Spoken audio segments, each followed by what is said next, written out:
साथियों, आज की स्थिति में हमें देश को लॉकडाउन से बचाना है। मैं राज्यों से भी अनुरोध करूंगा कि वो लॉकडाउन को अंतिम विकल्प के रूप में ही इस्तेमाल करें। लॉकडाउन से बचने की भरपूर कोशिश करनी है और माइक्रो कंटेनमेंट जोन पर ही ध्यान केंद्रित करना है। हम अपनी अर्थव्यवस्था की सेहत भी सुधारेंगे।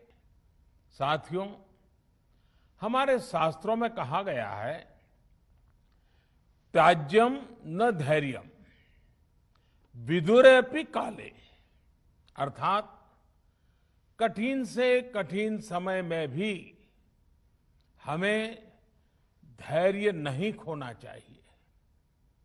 किसी भी परिस्थिति से निपटने के लिए हम सही निर्णय लें, सही दिशा में प्रयास करें, तभी हम विजय हासिल कर सकते हैं।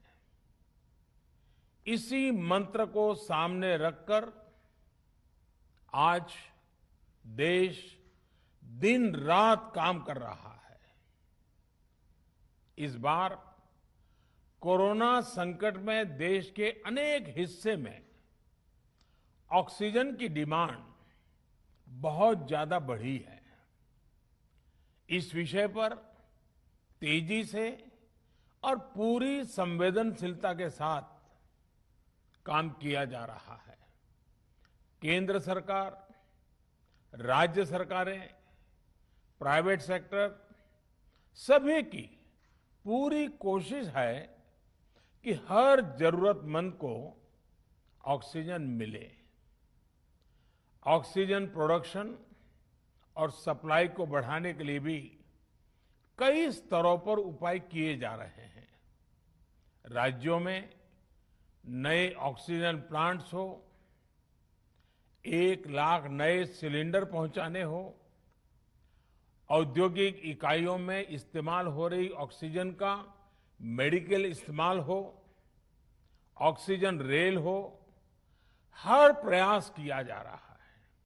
साथियों, इस बार जैसे ही कोरोना के केस बढ़े, देश के फार्मा सेक्टर ने दवाइयों का उत्पादन और बढ़ा दिया है।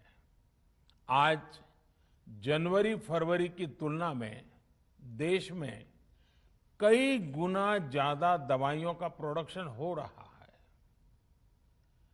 इसे अभी और तेज किया जा रहा है।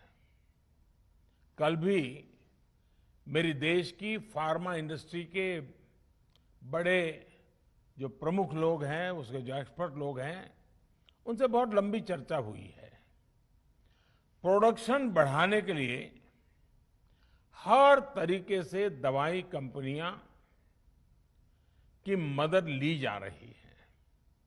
हम सौभाग्यशाली हैं कि हमारे देश के पास इतना बड़ा मजबूत फार्मा सेक्टर है जो बहुत अच्छी और तेजी से दवाइयां बनाता है।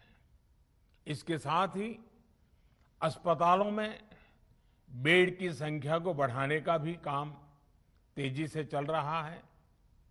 कुछ शहरों में ज्यादा डिमांड को देखते हुए विशेष और विशाल कोविड हॉस्पिटल बनाए जा रहे हैं।